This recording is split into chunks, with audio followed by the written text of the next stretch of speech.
You know, we looked at this site 3 or 4 years ago. We wasn't sure, but just so happens a lot of things came together as recent. Local officials, both in the city and the county, has been great to work with. They see the need to try to take a spot that's been dark for nearly 20 years and let's get out here in early January and just see if we can't make it work and bring 75 or so homes and several townhomes over the next 2 years. It's our aim, and we hope for the best.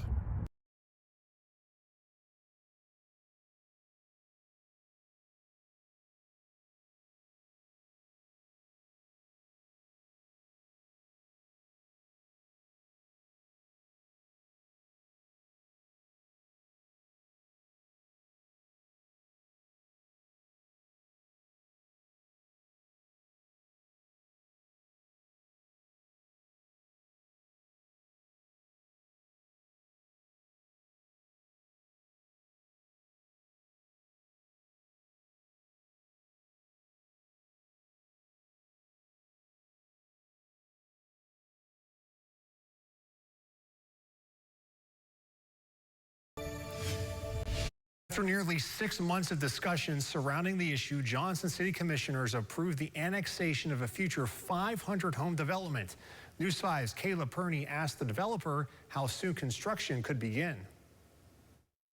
Danny and Carla Karst told me the process to get the annexation approved has been longer than expected, but there have been positive aspects of the delay. It sort of forced us to really get to know everybody, you know what I mean, to get to know everybody so everybody felt more comfortable. It's also allowed them to more thoroughly work out some of the details. The new design for the property includes green space near the creek that runs through the area. When you look up that creek, it just looks like it belongs a walkway, a pedestrian mobility path for people to be able to, that's from the general public, to be able to use as well. That's what it's about. There are plans for 350 homes and about 150 or so townhomes. They've also offered to help pay for traffic lights if they're needed. They're expecting more housing to be a positive change. You think about being able to provide this entry-level home for workforce.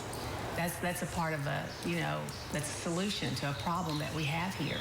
And also being able to be a part of that solution that will help that traffic. Johnson City Manager Kathy Ball says the property will now need a zoning designation from the Planning Commission. Then there would need to be a traffic impact study. Karst says he expects work to begin soon, but infrastructure needs mean the full build-out will likely take 5 years. You know, it may be July or thereabout that we might at least start doing some grade work and environmental work. In Gray, Caleb Burney, News 5 WCYB. On a massive new residential development in the Gray area of Washington County. Now Johnson City could start as soon as this summer. Yeah, Johnson City Commissioners approved the development as part of the Keebler annexation project last week. About 482 homes are planned for the 135-acre piece of land off of Suncrest Drive. News Channel 11's Clarice Shaley spoke with the developer about what comes next in the process. Final plans are still being worked out before any activity will start on this Keebler land. The developer told me that movement could begin in July. Well, we're going back and retooling some of the engineering to meet what the city and the Planning Commission has asked.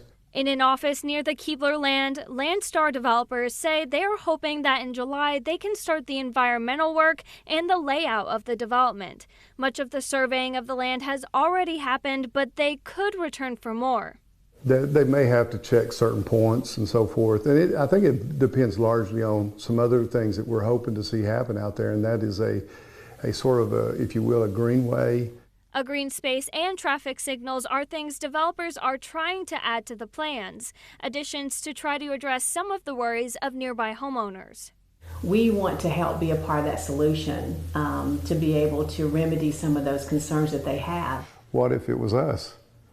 And it's not like, you know, that we're trying to be good Samaritans. It's more about the importance of really understanding the impacts that you have when you come in to do something like this. Developers say they will meet with the Johnson City Planning Commission next month to go over plans and to work through rezoning of the land. In Washington County, Clarice Shaley, News Channel 11.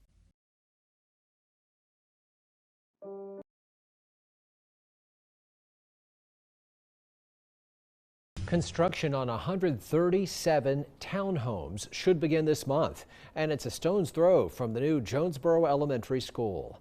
National home builder D.H. Horton expects to begin selling the 3- and 4-bedroom homes in the coming months. They're going on 17 acres along North Cherokee Street, and that includes those homes include one-car garages with space between 1,300 to 1,500 square feet. A spokesman said Sailor's Place homes will sell in the $230,000 to $250,000 range at a time when Jonesboro and many other area locations need housing priced below $300,000. The project's expected to take about 2 years to complete. The city of Kingsport has seen a boom in new home construction this fiscal year. They've already issued more than 220 building permits for single-family homes. That's more than the entire year of 2022. News Channel 11's Jayana Scurry talked with the city and a developer about why they believe they're seeing this growth and what they're doing to keep up with it. Sarah, both the assistant city manager of Kingsport and a home developer say the quality of life is what's bringing people to the model city. Our quality of life is a big selling point that we hear. All things equal, pretty good place, good health care, good education. Kingsport assistant city manager Jessica Harmon sees the city growing steadily. She says the city is already ahead of their number of building permits from last year. While we see 220 permits being issued, we've got about 2,000 lots in some form of an approval process with us. So while we have 220 permits, there's 2,000 coming. 77 homes have been built in the Westgate community in Kingsport, with 14 townhomes currently under construction. I think we've added to the tax rolls about $70 million worth of taxable property with D.R. Horton over the last 3.5 years. Both Harmon and developer Daniel Karst say the growth in Kingsport is widespread. We have 87 townhomes to the west. We're seeing some stuff that we're doing over on the eastern side of Kingsport. We're seeing growth everywhere. We've seen a couple infill developments that are in a pre-approval stage, which has been great for us to see closer to the heart of the city.